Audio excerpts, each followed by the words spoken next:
The final boss in the Siege of Orgrimmar is your friendly neighborhood dictator, Garrosh Hellscream.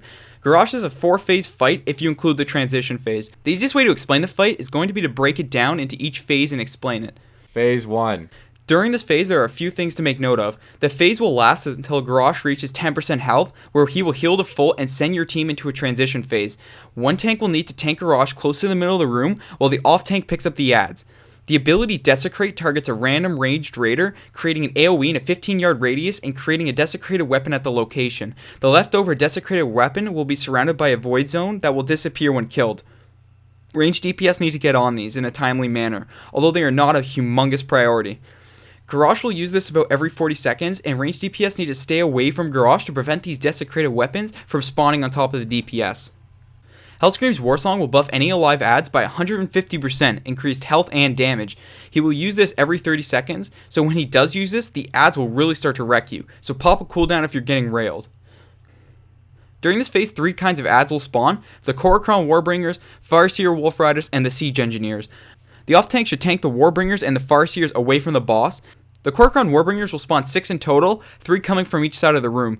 They will use an ability called Hamstring, which deals good damage and reduces movement speed by 50% for 10 seconds. Sounds familiar.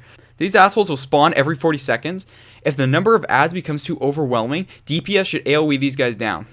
Try and prevent having any of these guys get buffed by Hellscream's Warsong twice. The Farseer Wolf Riders spawn one at a time, and also about every 40 seconds. These cocks will use a few abilities. Ancestral Fury is a buff that causes the ad to gain 25% increased casting speed every time they are interrupted. This of course stacks.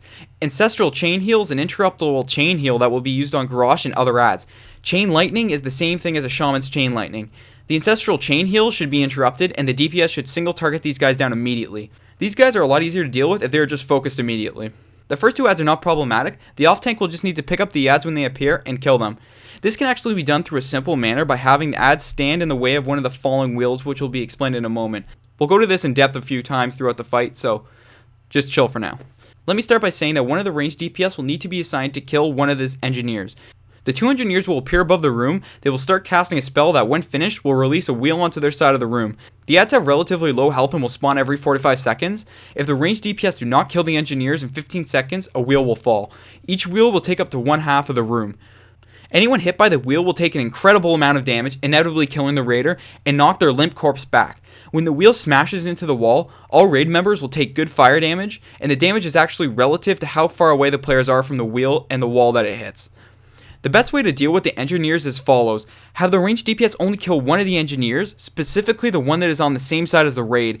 Have the off tank then tank the adds close to the border where the wheel will do damage, and then when the wheel falls, have someone with a knockback fling the adds into the wheel. This will cause a lot of damage to the adds and quickly allow you and your raid to continue on Garrosh. You don't necessarily need to have a knockback to get them into the wheel's path, but it is a lot safer and a lot easier.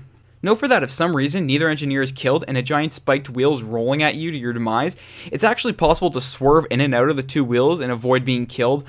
The wheels come from opposite directions, so good timing will save you, although chances are not everybody is going to get to safety in time. Because of the complexity of the encounter, the guide will actually have to be split into 2 parts to keep it under the 5-minute benchmark.